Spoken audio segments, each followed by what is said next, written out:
Hello, welcome back to another one. I'm your host, Levi Kelsum, and I'm here to talk to you about a couple observations that I did for this class I took, Identity and Inequality.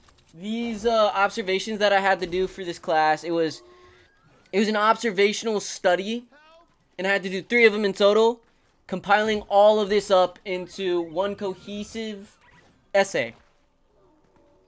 Now, for this essay, I first did the observations, then an analysis, as well as research manuscripts. Anyway, I compiled up all of this data, and I'm just here to talk about it.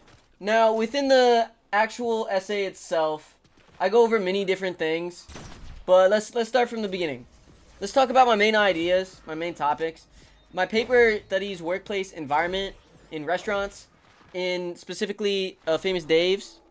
Now, the main topic of my paper itself is workplace behavior in a restaurant setting. The restaurant I chose to observe was Famous Dave's, the restaurant that I work at, and I chose to do both participant and non-participant observation. For my first two, those were participant, and for my third observation, that was non-participant. Talk about those in a little bit. I used ethnographic observation to study how employees act during real work shifts, as well as focusing on communication, leadership, emotional labor, and the difference between rules and actual behavior. And that one was a big one. That one came up a lot within the studies. Now, you might be asking, what is ethnography? Now, honestly, I didn't know this either, so I don't blame you if you don't know it either. You're all good. Don't worry, I got you. Ethnography is the study of people's behavior and interactions in a real-world environment. For example, my participant behavior is observing while I was working, and non-participant as a observer watching from the side.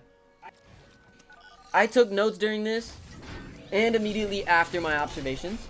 Now, clearly, it's where I work, and it's always nice to know more about where you work, how you work, and how you work with others. So that is what I tried to understand better with these observations. I focused on some stuff like fast-paced work, social interaction, customer service, stress, as well as the teamwork within it.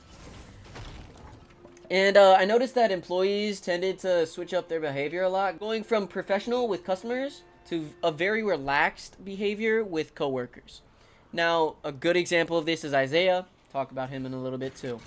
When it comes down to it, let's circle back. Communication and leadership help the restaurant run smoothly, and that's a fact. Examples of this were Chris directing workers during rushes.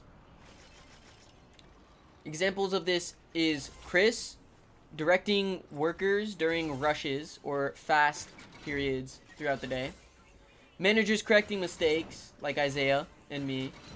I believe that there was a time when I was talking about ribs, and Isaiah just came over. He was like correcting me about it, made sure I got it right, and he helped me along the way, so that helped. To go to another subject, better teamwork happens most oftentimes when communication is clear, and stress is increased when communication is confusing. So, during those rushes, sometimes the communication would get all fuzzy, and I'd kind of be lost. And that happened a good amount, especially during those rushes. But overall, if they had clear, concise communication, everything ran pretty well. Let's talk about emotional labor now. Workers manage emotional labor as part of their job. And I mean, I even had to deal with emotional labor just as part of the job. Staying, all content and having pleasant face on during a maybe rush-filled or stressful period throughout the day. And I just had to keep that smile going because of the customers in front of me. What does emotional labor exactly mean?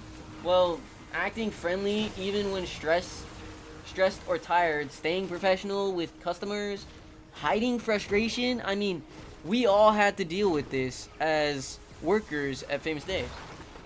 Workers would often joke during those slow times, become very serious during those rushes, And employees used humor, including myself, to reduce the stress that they were dealing with. Like I was talking about, Isaiah, he would oftentimes act extremely different depending on the situation. So around customers, he'd act extremely professional, whereas around coworkers, me, he would have a more relaxed tone and chill vibe, you know? But he would make sure that we are still on top of our game. Overall, with emotional labor, restaurant workers aren't just working with food, they're also regulating emotions consistently throughout the day. And then one of the last key ideas that I talked about throughout the paper was about how employees don't always follow workplace expectations perfectly. They will bend the rules and create their own behavior. They check their phones during the day, for example.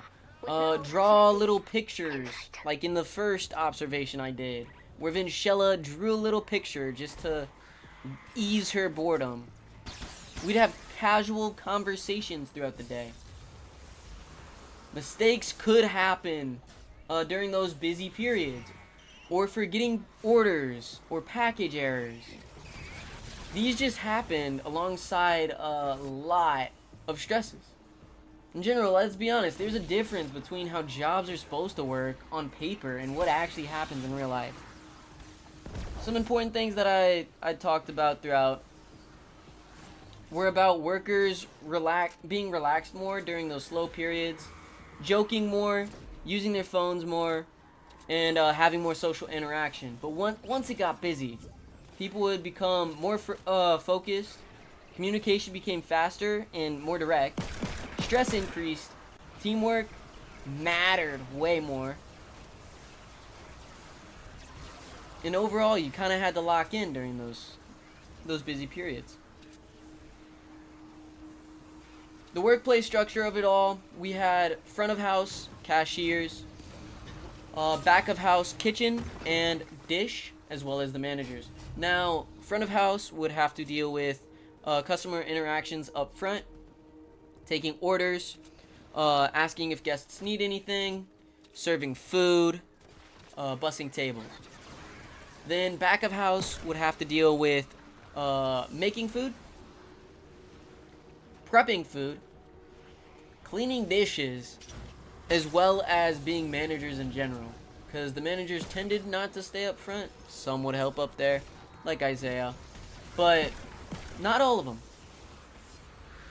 These different positions all had different parts to play within the whole role of the restaurant. And we all interacted differently based on it. Some limitations of the study that I took would be co-workers knowing I was observing, especially in the first two observations, participant.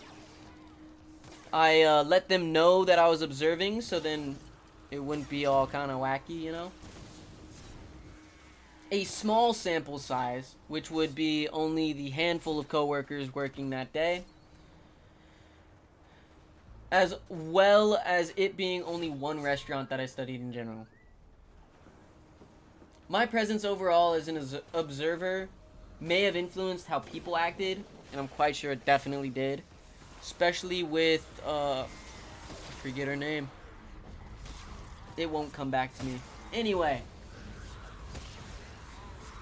In conclusion, the big takeaway is that restaurant work is way more complex than people think.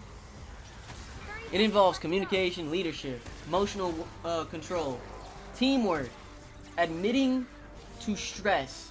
This project showed me that restaurant work isn't just about serving food. It's also about managing your emotions, communicating with others, and adapting to consistently changing situations.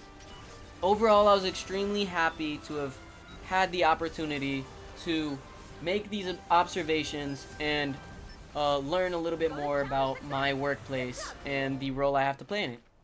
Now I'll cite all of my sources right here. It'll be on the screen. And then we'll end off the video there.